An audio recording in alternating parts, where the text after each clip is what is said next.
বিসমিল্লাহির রহমানির রহিম। আজ আপনাদের সম্মুখে অত্যন্ত গুরুত্বপূর্ণ এক ভিডিও হতে চলেছে।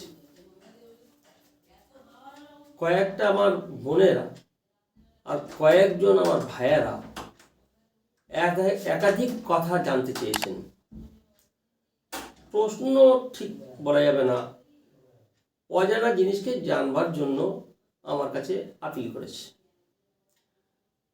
আমি তাদের ডাকে সাড়া দিয়ে শুধু পার্সোনাল তাদেরকে না বলে আপামর জনগণ, আমার মুসলিম ভাই ও বোনেরা এবং মায়েরা সবার জন্য আমি এই ইসলামের বার্তাটাকে পৌঁছে দিতে চাচ্ছি। ইসলামের এই বার্তা আল্লাহ পাক, আল্লাহ রসুলের সংবিধান আপনাদের সম্মুখে তুলে ধরতে চাচ্ছি। যেটা সঠিক জিনিস, ওলামায়ে দেওবন্দিদের যে কাজ, সেই কাজটার জন্য আজ আপনাদের সম্মুখে উপস্থিত। এক নম্বর কথা হলো, আমার এক বোন, একা নয় একাধিক কয়েকজন আমার বোন বা মা আমার কাছে জানতে চেয়েছেন। একজন তার মধ্যে উল্লেখযোগ্য সেই বোন বলছে, হুজুর, আমার নতুন নতুন বিয়ে হয়েছে, এই 3 মাস চলছে, 3 মাস যাবৎ আমার বিয়ে হয়ে গেছে। 3 মাসের মধ্যে আমি 3 দিন ভালোভাবে কাটাতে পারলাম না। তার অর্থ কি? আমি তখন যে শুধু কাটাতে পারছি না, তার ব্যাপারটা কি? কেন কাটাতে পারছো না ভালো? তখন তার উত্তরে আমার বোনটা কান্না গলায়, ভাঙা গলায় এই কথা বলছে। বড় দুঃখের বিষয় যে হুজুর, আমি যেদিন থেকে এসছি শ্বশুরবাড়ি, সেই দিন থেকেই আমার উপর অত্যাচার শুরু হয়ে যায়। আমার শারীরিক, মানসিক সর্বদিক দিয়েই আমার প্রতি অত্যাচার শুরু হয়ে যায়। আমার স্বামীর পক্ষ থেকে অত্যাচার, সব থেকে বেশি অত্যাচার আমার শাশুড়ির পক্ষ থেকে, আমার শ্বশুরের পক্ষ থেকে, আর আমার 2টো ননদ আছে, সেই ননদের পক্ষ থেকে পায়ের ওর পা লাগিয়ে ঝগড়া করা। তখন একেবারেই অপরাধ, অন্যায়, সঠিকটাকে বেঠিক বলছে, তবু আমার শাশুড়ি মা তাকেই সাপোর্ট করে। কথায় কাজে আমার শ্বশুরমশাই তো আমাকে হেনস্থা করে। সারাদিন এইভাবে কাটিয়ে রাতে যখন স্বামীর কাছে যাই, তখন আর মোটেই শান্তি পাই না। আমি এখন কি করব? মানে শ্বশুর কুলের তরফ থেকে নিজের স্বামী, যাকে কেন্দ্র করে আমি আজ শ্বশুর বাড়ি এসেছি, আপনাদের কাছে শুনেছি স্ত্রী অর্ধাঙ্গিনী হয়। আমি তার অর্ধাঙ্গিনী তো দূরের কথা, তার কোনো অংশই নই। যেন আমার মনের ভেতরে এইটাই রাত দিন ঘুরপাক খাচ্ছে। এখন আমি কি করব? আমার করণীয় কি? এই আমার প্রতি অত্যাচার, অবিচার, অনাচার যে হয়েই চলেছে, আমি কি করব? আমি কি আমার বাপের বাড়ি চলে যাব? আমি স্বামীর থেকে আমি পরিত্রাণ নিয়ে, অর্থাৎ তালাক নিয়ে নেব? বড় দুঃখের সঙ্গে জানাচ্ছি, এই একা বোনটা নয়, এর সাথে সাথে বহু আমাদের সমাজের ব্যাধি আরম্ভ হয়ে গেছে। তার উত্তরটাই আমি দিচ্ছি, শুধু তার জন্য বিশেষ করে নয়, সবার জন্য বলছি। দাম্পত্য জীবনটা আল্লাহ তাবারক তাআলা কত মধুরময় করেছেন। আদম আলাইহিস সালাম যখন জান্নাতে ছিলেন, সর্বোপরি সুখ ছিল, সুখের কোনো অন্ত ছিল না। যে সুখের কোনো ব্রেক ছিল না, কিন্তু যেন একটা কিসের অভাব আছে, কিসের একটা অভাব। আল্লাহ তাবারক তাআলা সেই অভাবটা দিয়েছিলেন তার স্ত্রীর অভাব। আদম আলাইহিস সালাম ঘুমিয়েছিলেন, আল্লাহ তাবারক তাআলা তার এই পাঁজরের হাড় থেকে আমার মা, আমার দাদি হাওয়াকে আল্লাহ পাক তৈরি করে দিলেন। সব ধরনের সুখ ছিল, কিন্তু শান্তি ছিল না একটা দিক দিয়ে। ওই শান্তি আল্লাহ তাবারক তাআলা দান করলেন। দিয়েই আদম আলাইহিস সালাম চোখ খুলে দেখছেন একজন মহিলা। আল্লাহ পাক তো অন্তর সব জায়গায় দিয়েছে, তখন তিনি তার দিকে হাত বাড়াতে লাগলেন। আল্লাহ কোরআন শরীফের মধ্যে সেইটাই বলেছেন যে এক জায়গায় নারী, অপর জায়গায় পুরুষ, তাদের কেবলমাত্র ইজাব ও কবুল অর্থাৎ প্রস্তাব আর সমর্থনের মাধ্যমে বিয়ে নেকাহ হয়ে গেল। কোরআন শরীফ সেই কথা বলেছে, ওয়াজআলা বাইনাকুম মাওয়াদ্দাতা ওয়া রাহমা, আমি দুজনের মাঝখানে মহব্বত সৃষ্টি করে দিয়েছি।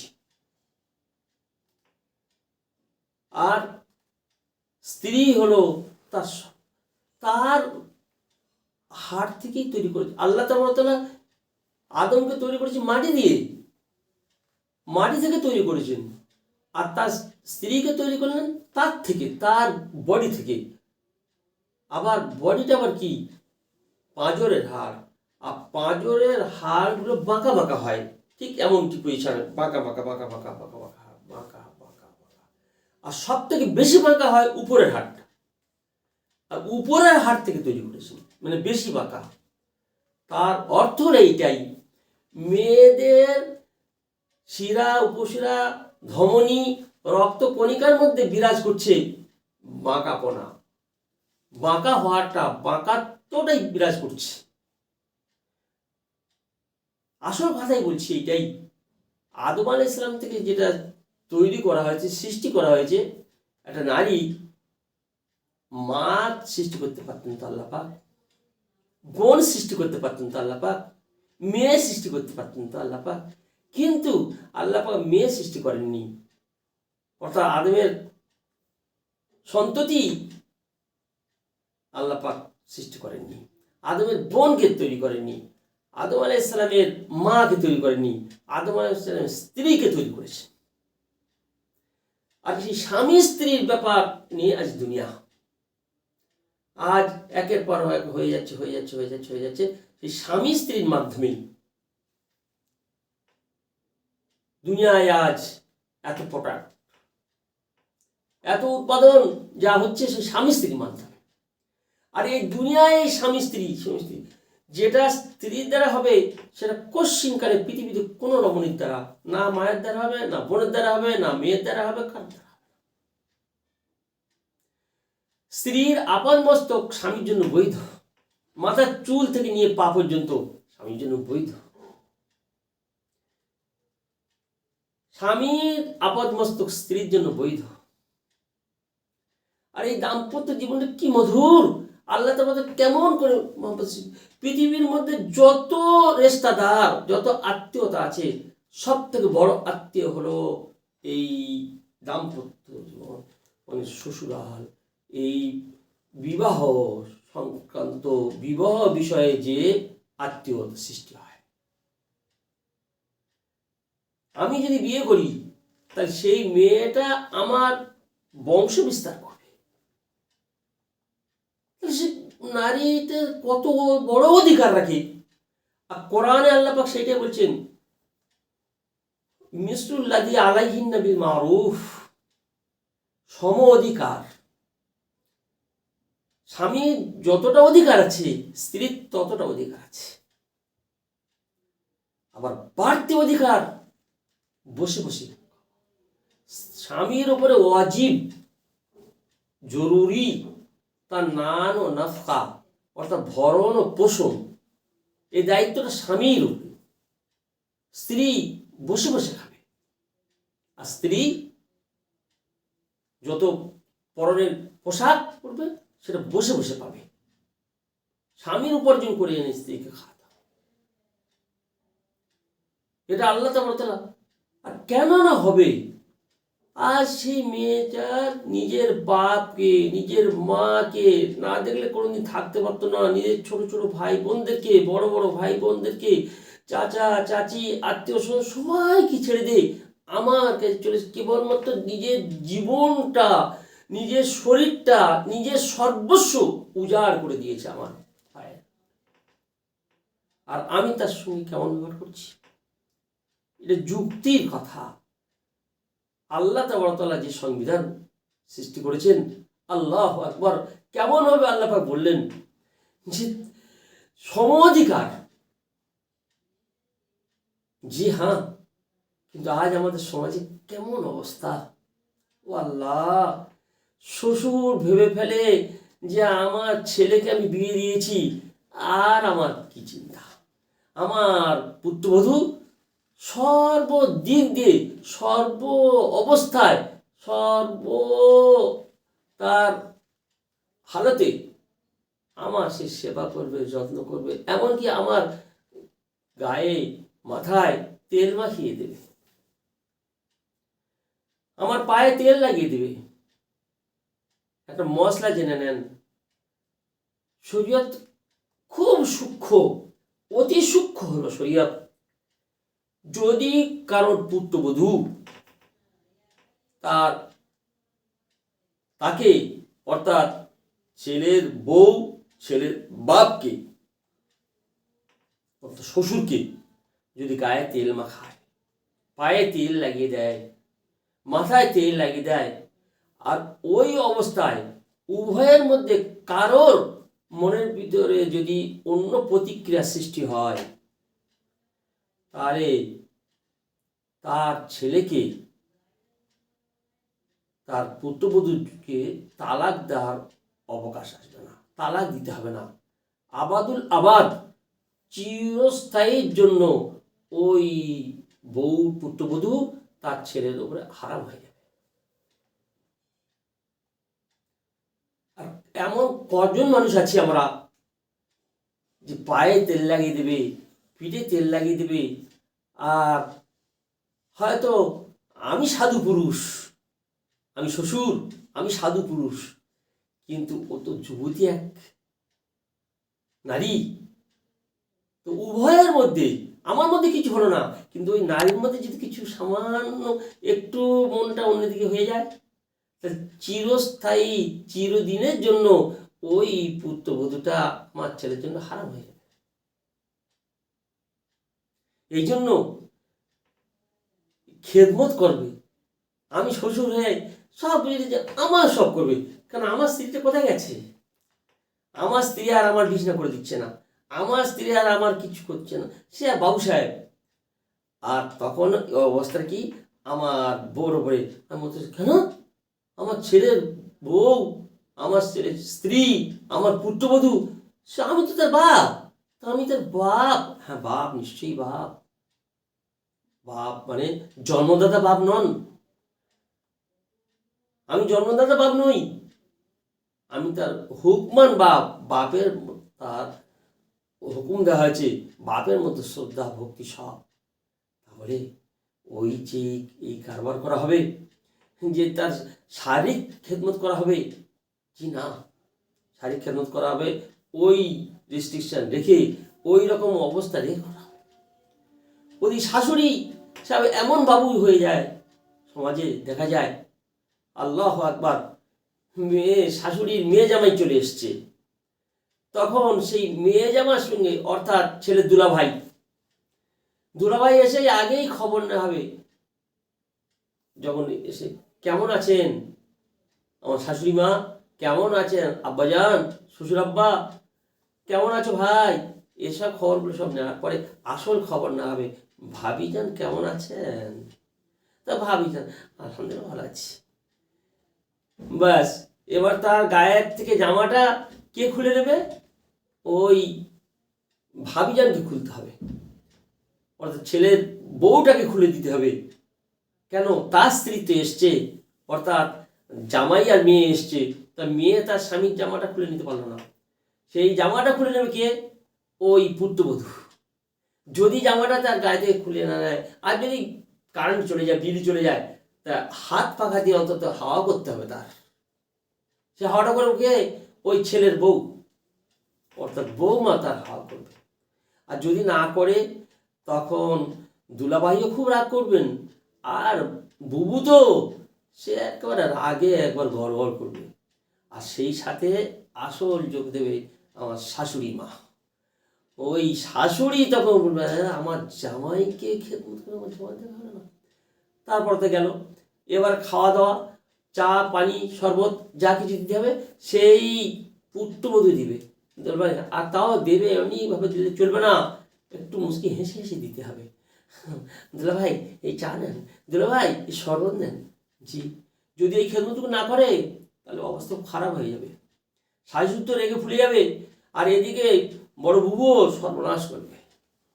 তারপর খাওয়ার সময় শাশুড়ি মা ভাত তরকারি ইত্যাদি খাওয়ার যা দরকার আছে সবগুলো খুশিয়ে দেবে, সব ঠিক করে দেওয়া হবে, কিন্তু ওই বাড়ির বউটাকে সেইগুলো কিন্তু পরিবেশন করতে হবে, দুলাবার কাছে দিয়ে ভালো করে দিতে হবে, খাওয়া আবার খুব যত্ন করে, আর তার সঙ্গে হেসে হেসে তার সঙ্গে খুশি।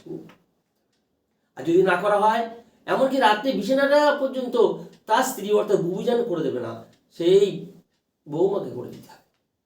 এটা যদি না করা হয় তা জামাইবাবু ঘরে যাওয়ার পরে সেই বুবুকে শোনাবে কথা, আর সেই বুবু তার মাকে শোনাবে অর্থাৎ শাশুড়িকে। আর কি অশান্তি, কি অশান্তি। ছোট ননদ আছে, স্কুলে যায়, ও আল্লাহ আকবার, এই পুত্রবধূ বাপের বাড়ি থেকে নতুন এই জুতো এনেছে, নতুন জামা এনেছে ইত্যাদি।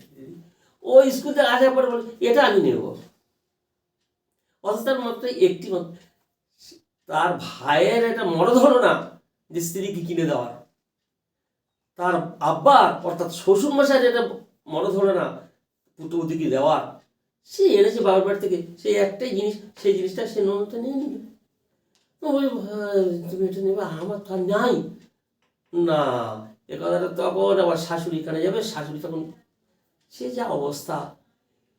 তাই এই নারীদের উপর যা অত্যাচার, শাশুড়ির পক্ষ থেকে অত্যাচার, শ্বশুরের পক্ষ থেকে অত্যাচার, আর মনটাকে একটু শান্তি পাবো কোথায়? স্বামীর কাছে গিয়ে, স্বামীর কাছে গেলে সে আবার চরম অত্যাচার। তখন তো এদের কাছে সব মানসিক অত্যাচার, আর স্বামীর কাছে যাওয়ার পরে আরটা প্লাস হবে শারীরিক অত্যাচার। তাই মেয়েদের অবস্থা খুব খারাপ হয়ে যায়। তাদের পরামর্শ দিচ্ছি এইটাই, ও আমার বোন, ও আমার মা, একটু ধৈর্য ধরতে হবে। এর উত্তর হলো এইটাই, একটু ধৈর্য ধৈর্য সবর করুন। কারণ আল্লাহ পাক কোরআন শরীফের মধ্যে পরিষ্কার বলেছেন, ইন্নাল্লাহ মা'আস সাবিরিন, আল্লাহ তাআলা ধৈর্য ধারণকারীদের সঙ্গেই থাকেন। যারা সবর করে, ধৈর্য ধারণ করে, তাদের সঙ্গেই আল্লাহ আছে। আর আমরা সবাই জানি সবরের ফল অত্যন্ত মিষ্টি হয়, খুব মিষ্টি হয়। কেন? দেখবেন, পরীক্ষা করে দেখবেন, এইভাবে খুব অত্যাচার হচ্ছে কিন্তু আপনি ধৈর্য দিন, মুখে কথা বলতে যাবেন না, কথা বলতে গেলেই কিন্তু ঝগড়া, আর তখন অন্যরকম হয়ে যাবে। সহ্য সহ্য সহ্য সহ্য, খুব সহ্য করতে করতে করতে দেখবেন আল্লাহ তাআলা আপনার পেটে এমন এক সন্তান দান করবেন, সেই সন্তানের দ্বারায় সব শায়েস্তা হবে, সব ঠিক হয়ে যাবে ইনশাল্লাহ সুম্মা ইনশাল্লাহ। শতকরা 99.9% ঠিক হয়ে গেছে। কিভাবে ঠিক হবে? ওই সন্তানটা যখন হলো, তার এবার লালন পালন করতে, খাওয়া দাওয়া, এবার দাদা দাদি স্বামী সবার যেন মহব্বত তার প্রতি আল্লাহ তার পক্ষ থেকে মহব্বত ঢেলে দেন। সেই সন্তান আসতে হতে বড় দেখছে, যখন একবারে দুধের শিশু এবার কথা বলতে শিখছে, আস্তে আস্তে আস্তে আস্তে যেন হাঁটছে, চলে যাচ্ছে, মায়ের প্রতি অত্যাচারগুলো সব দেখছে, দেখতে দেখতে দেখবে সেই ছেলে মায়ের সাপোর্ট হবে। সে ছেলে কোনোদিন বাবার সাপোর্ট করবে না, সে ছেলে কোনোদিন দাদার সাপোর্ট করবে না, সে ছেলে কোনোদিন দাদির সাপোর্ট করবে না, সে ছেলে কোনোদিন ফুপিদের সাপোর্ট করবে না, সেই ছেলে মায়ের সাপোর্ট। আস্তে আস্তে ওদের বড় হয়ে গেল। বড় হয়ে যাওয়ার পরে দেখবেন সেই মায়ের কি সুখ, কি সুখ, কি সুখ। এরা তখন আবার এদের সব সিং ভেঙে গেছে। সিং ভেঙে যাওয়ার পরে ওই শাশুড়ি আর চলতে পারছে না, ফিরতে পারছে না। তখন সেই বোধ দ্বারস্থ, ওই শ্বশুর মশাই সেই বোধ দ্বারস্থ। আর ওই যে পোতা হয়েছে কিংবা পুতনি হয়েছে, ওই পোতা বা পুতনি এদেরকে সবকে ঠিক করে দেবে, পরীক্ষা করে দেখে নেবেন।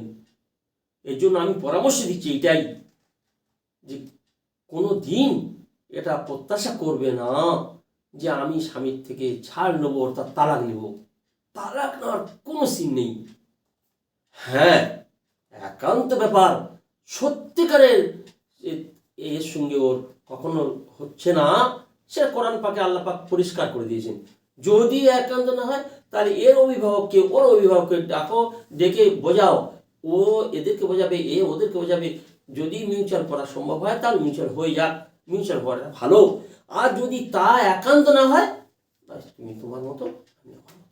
নিশ্চয়ই আল্লাহ তাআলা ওই নারীর জন্য উপযুক্ত পাত্রের ব্যবস্থা করে রেখেছে, আর এই বেটার জন্য উপযুক্ত পাত্রীরও ব্যবস্থা আল্লাহ করে রেখেছে। সেটা শেষ পর্যায়ে, কিন্তু না, ও পর্যায়ে যেন না আসে। আমরা মানুষ, আমরা আমাদের লাইফটাকে চেঞ্জ করতে পারি। আল্লাহ তাআলা সেই শক্তি দিয়েছেন। আর আল্লাহ কোরআন শরীফ পর্যন্ত পরিষ্কার বলেছেন, ইন্নাল্লাহ লা ইউগাইয়িরু, আল্লাহ তাআলা কোন গোষ্ঠীকে, কোন সম্প্রদায়কে পরিবর্তন করে দেন না, হাত্তা মা ইউগাইয়িরু বিআনফুসিহিম, যতক্ষণ পর্যন্ত তারা নিজেরা নিজেদেরকে পরিবর্তন না করে। অতএব আমাদের পরিবর্তন করতে হবে। সব কোরআন শরীফের মধ্যে আল্লাহ পাক এই কারণে বলেছেন, ইন্না মা'আল উসরি ইসরা, প্রত্যেকটা দুঃখের পরে সুখ আছেই। প্রত্যেক রাতের পরে দিন আসছে, দিনের শেষে রাত আসছে। জি, যা শুরু আছে তার একদিন শেষ আছে। প্রত্যেকটা শুরু শেষ আছে। এই যে অত্যাচার শুরু হয়েছে, এর শেষ আছে। আর যখন শেষটা হবে আর তখন অত্যাচার থাকবে না, তখন সৎ আচরণ হবে, সদ্ব্যবহার হবে। আর সেটা যে কি মধুর হবে! প্রথম লাইফে কষ্ট হলে আর লাস্ট লাইফে সুখ হলে মানুষ সব কষ্টগুলো ভুলে যায়। কিন্তু প্রথম লাইফে খুব সুখ হয়ে গেল, কেউ 60 বছর বাঁচছে, একেবারেই 59 বছর পর্যন্ত চরম সুখ, চরম সুখ। তাকে কোনো কিচ্ছু করতে হতো না, চার আগে সব পেয়ে যেত। কিন্তু আর মাত্র বাঁচবে 1টি বছর, 59 বছর হয়ে গেছে, 60 বছরের তার জিন্দগি। ওই 1টি বছর এমন অবস্থা হলো, আল্লাহ আকবার, তার শরীরের অসুখ, তার মনের অসুখ, তার আত্মীয় স্বজন সব যেন হাতছাড়া, আর তার সম্পদের অভাব, কোনো কিছু পাচ্ছে না, না পাচ্ছে খেতে ভালো, না পাচ্ছে পড়তে ভালো, না পাচ্ছে কারোর সঙ্গে কথা বলেও কোনো শান্তি, না কিছু করতে পারছে, আর নিজে অসুস্থ করে কাতরাচ্ছে। এই কাতরাতে কাতরাতে কাতরাতে 1টি বছর, এই 1টি বছর মাত্র এমন তার কাছে মনে হবে, আমার লাইফে আমি সুখ পাই নাই, আমার লাইফে আমি সুখ পাই নাই। অথচ 59 বছর সুখ ভোগ করেছে, কিন্তু সামান্য 1টি বছর এই কষ্ট, সেটা কখনো সে মেনে নিতে পারবে না। মানে আমার লাইফে আমার সুখ হয়নি।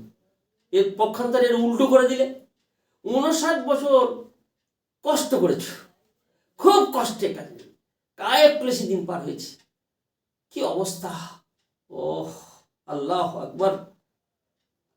চেয়ে পাওয়া যায়নি, চুরি করেও পাওয়া যায়নি, এমন দিন কেটেছে। কিন্তু এই 1টি বছর আল্লাহ যদি সেই চরম সুখ দিয়ে দেয়, তখন সব দুঃখটা ঘুরে যায়, মানুষ সমস্ত দুঃখ ভুলে যায়। এই জান্নাতে ঠিক তাই হবে। শেষে জান্নাতে যখন যাওয়া হবে, তখন দুনিয়ার সমস্ত কষ্টগুলো ভুলে যাবে।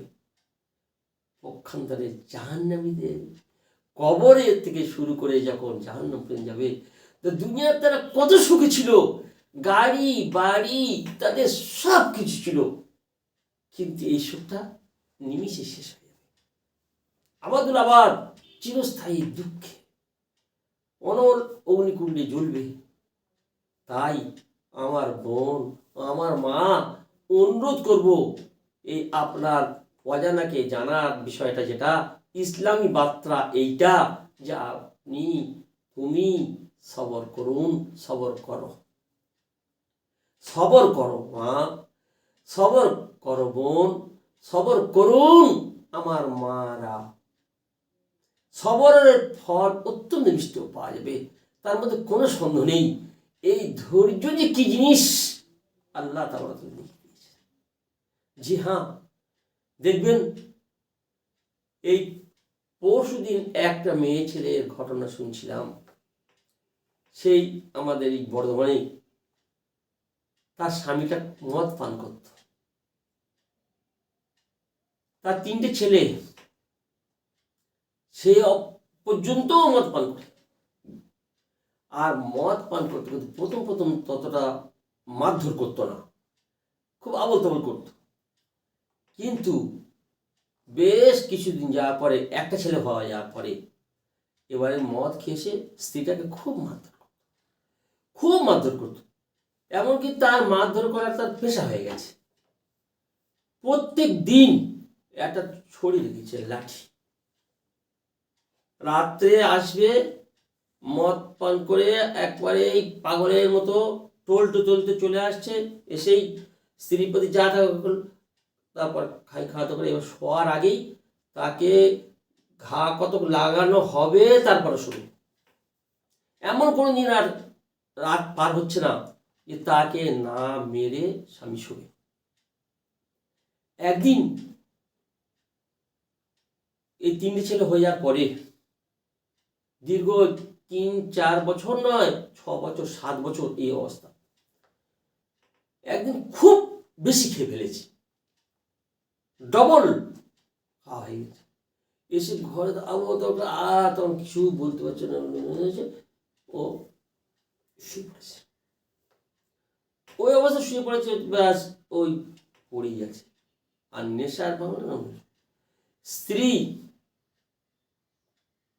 5 ওয়াক্ত নামাজি, প্রত্যেক ওয়াক্তেই। আর আপনার হাদিস পাক শুনেছেন, দুবুরুস সলাওয়াতিল মাকতুবাত, প্রত্যেকটা ফরজ নামাজে পরে আমাদের একটা না একটা দোয়া কবুল হবেই। ওরা আমাদের মুখ দিয়ে, আমার সেই মাটা এই কথাটা শুনেছিলেন, তাই তিনি প্রত্যেক ফরজ নামাজ পড়ে আল্লাহর কাছে, ও আল্লাহ আমার স্বামীকে তুমি হেদায়েত দাও, ও গো আল্লাহ আমার স্বামীকে। আমি শুনেছি ওরা আমাদের মুখ দিয়ে, যে স্বামী যদি অসন্তুষ্ট হয় তাহলে আমার খুব অবস্থা খারাপ হবে।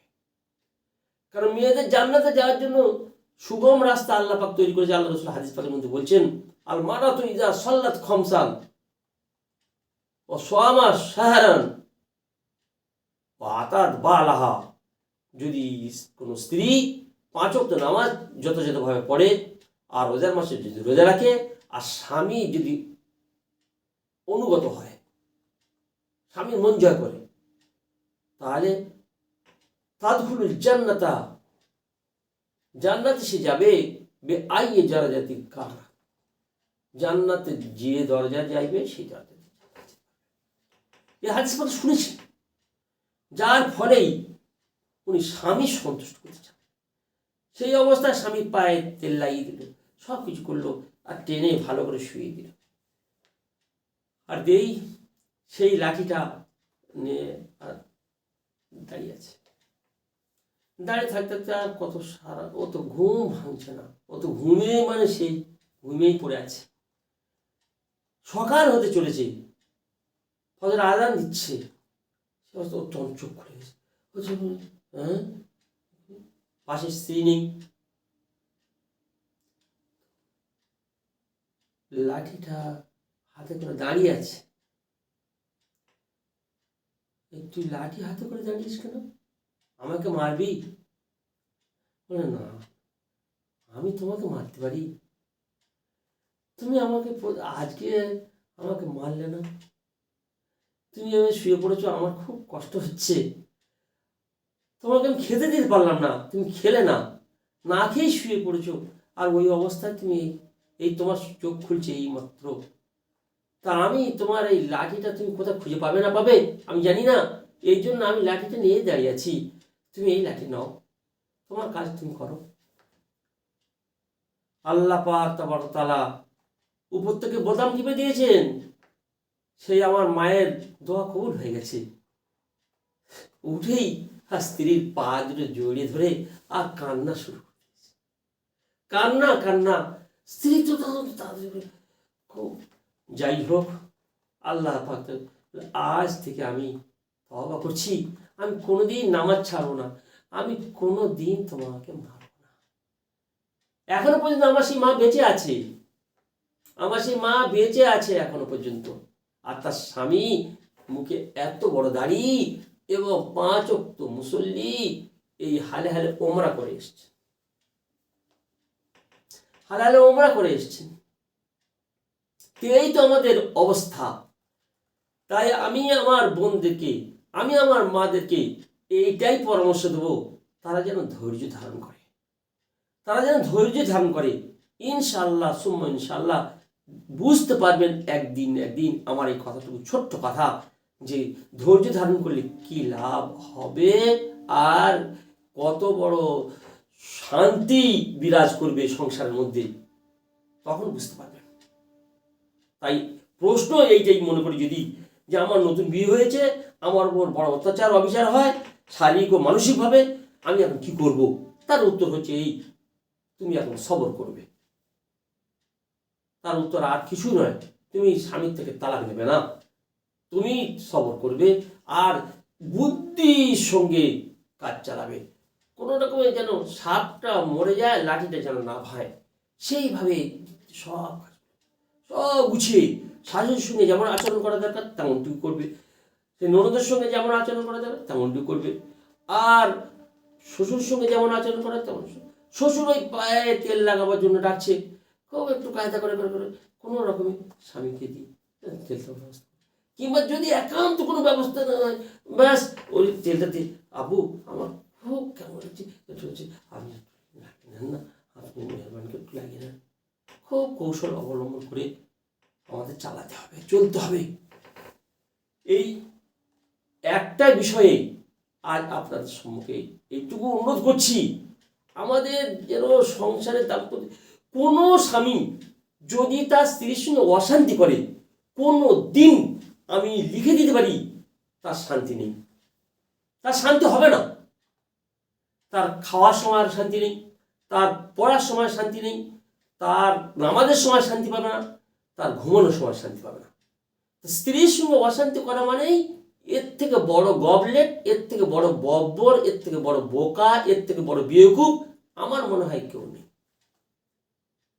স্ত্রীকে এমন জানতে বললাম যে বাঁকা হাট দিয়ে তৈরি, তাও আর বাঁকা মানে সবথেকে উপরের হাটটা বেশি বাঁকা, তাই দিয়ে তৈরি। হাদিস পাকে এসছে পরিষ্কার, তোমরা যদি এই স্ত্রীর থেকে কোনো শান্তি পেতে চাও, লাভ পেতে চাও, তো ওই বাঁকা অবস্থায় থেকে তোমাদের পেতে হবে লাভ। কেননা ওই বাঁকাকে একেবারেই যদি সোজা করতে চাও তো মুচ করে ভেঙে যাবে, ও ভেঙে যাবে। আর যদি এমন অবস্থা ওই অবস্থায় রেখে দাও, তাদের প্রবৃত্তির মধ্যেই তো বাঁকাত্ব ঢুকে আছে, তা তারা তো করবেই, নারী যা তারা তো এদিক সেদিক করবেই, তারা কত রকমের সর্বনাশ কাজ করবে।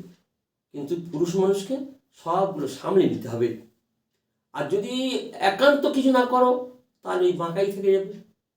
অতএব ওই বাঁকার ভিতর থেকেই আমাদের উপকৃত হতে হবে, আমাদের লাভ নিতে হবে, শান্তি নিতে হবে। আল্লাহ পাক কোরআন শরীফের মধ্যে বলছেন লিতাসকুনু ইলাইহা। দেখুন, পুরুষ মানুষ তার অন্তরে যে শান্তিটা, অন্তরে যে স্নিগ্ধতা, এই পৃথিবীতে কারোর কাছ থেকে পায় না, একমাত্র স্ত্রীর কাছ থেকে। বাড়িতে কত ঝামেলা, কত কোনো কত মন খারাপ, খুব খারাপ, স্ত্রীর কাছে একটু হেসে কথা, স্ত্রীর কাছে সম্মুখে উপস্থিত হলে স্ত্রী হেসে হেসে কি হলো, কি ব্যাপার, তার কাছে সে মনের কথাটা বললেই দেখবেন শান্তি পেয়ে যাবে, যাবেই। আল্লাহ তাবারক পক্ষ থেকে এটা আল্লাহ পাক দান করবেন। স্ত্রী যে কি অমূল্য সম্পদ, আজ মুসলিম সমাজের মানুষদেরকে আল্লাহ পাক কোরআনে সেইটাই শিক্ষা দিয়েছে, সম অধিকার দিয়ে, যে সম অধিকার ওটা অমূল্য সম্পদ, এটা জেনে রাখো। হাদিস পাকে আল্লাহ রাসূল সাল্লাল্লাহু আলাইহি ওয়াসাল্লাম বলছেন, আর দুনিয়া কুল্লুহা মাতা, জগতের যত বস্তু আছে, যা কিছু আছে, সব এক সম্পদ। অক্ষয়রু মাতা ই দুনিয়া, আর দুনিয়ার সব থেকে বেস্ট সম্পদ, সব থেকে উৎকৃষ্ট সম্পদ হলো আল মারাতু সালেহা। হাদিস শরীফ, মারাতু সালেহা, নেক সৎ বিবি। এই জন্য আল্লাহর কাছে দোয়া করে কাঁদতে হয়, রব্বানা হাবলানা মিন আজওয়াজিনা ওয়া যুররিয়াতিনা কুররাতা আয়ুন ওয়াজআলনা লিল মুত্তাকিনা ইমামা। হে আল্লাহ, তুমি আমাদের এই উত্তম বিবি দান করো, উত্তম সন্তান দান করো। এই দোয়া করতে থাকলেই আল্লাহ তাআলা উত্তমই দেবেন, আর সেই উত্তম নিয়ে চলতে। মেয়ে ছেলে বাপের বাড়ি থেকে খারাপ হয়ে আসে না, খারাপ আমরা করি, অতএব তার প্রতি অত্যাচার না করি। সে আমার বাড়ির একটা লোক, কাজের লোক, কোশ্চেন কেন নয়, আমার অর্ধাঙ্গিনী, সারাদিন তার প্রতি অত্যাচার করে, রাতে যখন তার থেকে আমি যৌন কথা পরিতৃপ্তি করো, ভালোবাসা কাকে বলে? সে ভালোবাসার তো কোথায় পাবো? কোনোদিন এটা উচিত নয়। তাই যে সমস্ত নারীদের আত্মীয় স্বজন, বিশেষ করে স্বামী, শ্বশুর শাশুড়ি, ননদ, তাদেরকে আমি সম্বোধন করে বলতে চাই, তারা যেন এটাই ভাবে যেটা আমার একটা বোন, আর শাশুড়ি যেন ভাবে এটা আমার মেয়ে। আমার মেয়ে তো পরের বাড়ি চলে গেছে, এইটা আমি মেয়ে কুড়ি পেয়েছি। যদি কোনো স্বামী বিয়ে করার পরে এটা না জানে, তাহলে তার জীবনে শান্তি নেই। কি সেটা? স্বামীকে জানতে হবে, পৃথিবীর মধ্যে যদি কোনো একটা সৎ, সুন্দরী, অনন্যা, বিদুষী, বুদ্ধিমতী থাকতে হয়, তো এই একটাই মেয়ে আছে, যেটা আমার স্ত্রী। আর স্ত্রীকে জানতে হবে, পৃথিবীর মধ্যে যদি কোনো সুপুরুষ থাকে, কোনো যুবক থাকে, সুন্দর, চরিত্রবান মরদ সর্বদিক দিয়ে, তো সেটা একমাত্র আমার স্বামী আছে। যদি স্ত্রী এইটাই তার মনে ঠাঁই দিতে পারে, আর স্বামী যদি এইটাই তার মনে ঠাঁই দিতে পারে, তাদের দাম্পত্য জীবন সুখী, শান্তি সর্বদাই ঠিক আছে। আর শ্বশুর আর শাশুড়িকে জানতে হবে, এটা আমার মেয়েগুলো চলে গেছে, এটা আমার একটা মেয়ে। তাকে বউ কোনোদিন ভাবতে যাওয়াটা ঠিক নয়। বউ ভাবার চলে না। বউ ভাবলে আমার নিজের ছেলে, আমার নিজের স্ত্রী দুধ পান করেছে, অর্থাৎ তার মায়ের দুধ পান করেছে, তবু সেই ছেলে মায়ের সঙ্গে অশান্তি করছে, আর এ অন্য মায়ের দুধ খেয়েছে, সে কেমন করে আমাকে মা বলবে? আমি যদি সেই মায়ের পজিশনটা, মায়ের কোলটা যদি আমি না পেতে দিই, তাহলে সে আমাকে কেমন করে মা বলতে পারে? ওদিকে শ্বশুর মশাই তাই ভাবতে হবে, আমার মেয়ে তো অন্য জায়গায় চলে গেছে, এটাকে যদি বউ ভাবি তাহলে তো সব গেল। এটা আমার মেয়ে কেন ভাবতে পারছি না? যতক্ষণ পর্যন্ত শ্বশুর তার পুত্রবধূকে নিজের কন্যা না ভাববে, তখন পর্যন্ত সে শ্বশুর শান্তি পাবে না। আর ওই মেয়েটাকে ভাবতে হবে, আমার বাম্মা তো বিয়ে হওয়া পর্যন্ত বাম্মা ছিল, এখন তো এইটাই বাম্মা, তাহলে এইটাই তো আমার বাপ। মেয়েরা কিন্তু অধিকাংশ মেয়েরা তাই করে, তাকে নিজের বাপের মতো শ্বশুরকে আব্বা জান, আব্বা আব্বা, আর শাশুড়িকে আম্মা আম্মা, আম্মা ও আম্মা। কিন্তু অধিকাংশ পুরুষ মানুষ গণ্ডগোল করে, শ্বশুরকে তো অনেক দূরে হটায়, শাশুড়িকে অনেক দূরে হটায়। স্বার্থ দিকটা অনেকটাই মনের ভিতরে পড়ে থাকে, যে আমি নেব আমার স্ত্রীর বাপের বাড়ি থেকে, অর্থাৎ শ্বশুর বাড়ি থেকে আমি নেব। এই নেওয়াটার মনোভাবনা আমাদের যখন আসবে, তখন সব সর্বনাশ। নেওয়া হবে কেন, বরং দিতে হবে। এইটা ভাবা উচিত তো। এই মেয়েটাকে জন্ম দেওয়ার পর থেকে নিয়ে কত খরচ করে, কত কাঠখড় পুড়িয়ে এর আব্বা মা মানুষ করেছে, তারপর এত লেখাপড়া শিখেছে, উপযুক্ত তৈরি করে দিয়েছে যে সে আজ আমার সেবিকা, আমার আপাদ মস্তক সম্পূর্ণ থাকে পূজা করে দিই। তাহলে আমার কর্তব্য হবে এর প্রতিদান কিছু দিয়ে দেওয়া। উল্টো হয়ে যাচ্ছে, বরং আমরা শ্বশুর বাড়ি থেকে নিতে চাচ্ছি। শ্বশুর বাড়ি থেকে নেওয়া হবে, শ্বশুর বাড়ি দেবেন সে আলাদা কথা, কিন্তু আমার মনে থাকবে কেন আমি নেব। জি, আমাদের সমাজ পাল্টে গেছে, যার কারণে আমাদের সংসারে অশান্তি কোনোদিন আর ছাড়ছে না। যখন আমরা যদি দুটোর মনটা এক হয়ে যায় আর দুজন দুজনকার অধিকারটাও জেনে নেয়, শরীয়তের কি জিনিস, আল্লাহ তাআলা আল্লাহ রসুল কি বলতে চাচ্ছেন, তার এই আল্লাহ রসুল সাল্লাল্লাহু আলাইহি ওয়াসাল্লামের একাধিক স্ত্রী কোনো দিন কোনো স্ত্রীকে এমন কথা, এমন আচরণ, এমন ব্যবহার করেননি যার দ্বারা তাদের মনে কষ্ট হয়েছে। কাউকে এক চড় মারা তো দূরের কথা, এমন কি মধু খাওয়ার ব্যাপারে আল্লাহ আকবার একটুখানি যেতে দেরি হয়েছে, তাই স্ত্রীদের রাগ হলো। একটু আপনার এই ঘটনা শোনাতে চাচ্ছি না, তবুও আল্লাহ রসুল সাল্লাল্লাহু আলাইহি ওয়াসাল্লাম তাদের মন জয় করার জন্য আল্লাহ আল্লাহ আসরের পরে ঘুরতে যেতেন, প্রত্যেক বিবির কাছে অন্তত 5 মিনিট করে ঘুরবে। তাই একজনকে যেতে দেরি হয়েছে একটু, আমরা জায়নাব রাদিয়াল্লাহু আনহা আম্মা জান, উনি একটু মধু পান করতে দিয়েছিলেন। তো আল্লাহ রসুল সাল্লাল্লাহু আলাইহি ওয়াসাল্লাম সেই মধু খেতে খুব ভালোবাসতেন, তাই সেই মধু পান করতে করতে আর সতীনের হিংসা তো আপনারা আমরা সবাই জানি। তো ওই আমার কাছে একটু বেশি সময় কাটাবে, কথা বলা শেষ হয়ে যাওয়া, এবার আল্লাহ রসুল আসবার বার হয়ে যাওয়ার উপক্রম, সেই অবস্থা মধু পেশ করেছেন যাতে করে একটুখানি সময় একটা বেশি আমি নিতে পারি। ওদিকে আমাদের হাফসা, হযরত ওমর রাদিয়াল্লাহু আনহুর বেটি আমাদের আম্মাজান হাফসা অপেক্ষা করছেন তার পাশের রুমটা। তিনি মনে আমার কাছে আসে, তখন আস্তে আস্তে দেরি হয়ে গেছে। তো ওনারা ওই মনে করেছিলেন, আর আম্মাজান আয়েশাকে ডেকে বলছে, ও বাবু দেখো এই ঘটনা কেমন, বুঝতে পারছি তো সামান্য একটা পর্দার আড়াল, তো এই যে বুঝতে পারছি মধু খাওয়া হয়ে যাচ্ছে। আচ্ছা, তখন কাছে যখন আল্লাহ রসুল আসলেন তখন বলছে, ও আপনার মুখ দিয়ে দুর্গন্ধ বার হচ্ছে। আল্লাহ রসুল বুঝে ফেললেন, আচ্ছা ঠিক আছে ঠিক আছে, ও হো, তা আমি তো কিছু খাই নাই দুর্গন্ধময় কোনো পেঁয়াজ রসুন ইত্যাদি, আমি তো মধু পান করেছি। বললো ও তাহলে না, কিন্তু দুর্গন্ধ। আচ্ছা আচ্ছা, মৌমাছিটা তার টক ফল থেকে মধু সংগ্রহ করেছে নিশ্চয়ই। যাই হোক, তিনি তখন ওই দুজন আম্মাজান একটু প্রোপাগন্ডা করেছেন, ওনাদের দুজনকে ডেকে আলাদা করে বললেন, শোনো তোমরা আমার প্রতি অসন্তুষ্ট হয়েছে না, তো শোনো, আমি মুহাম্মদ রাসূলুল্লাহ, আমি কসম করে বলছি আজ থেকে আমি মধু খাবো না। তবে এই কথাটা যেন জয়নাম না জানে বা আর কেউ যেন না জানে। কেন আল্লাহ রসুল করলেন? বিবিদের সন্তুষ্ট করার জন্য, বিবিকে সন্তুষ্ট করার জন্য এই কাজটা করলেন। কোরআন আল্লাহ তাবারক ওয়া তাআলা তাই বলেছেন, তাবতাগি মারজাতা আজওয়াজিক ইয়া আইয়ুহান নবী লিমা তুহাররিমু মা আহাল্লাল্লাহু লাক।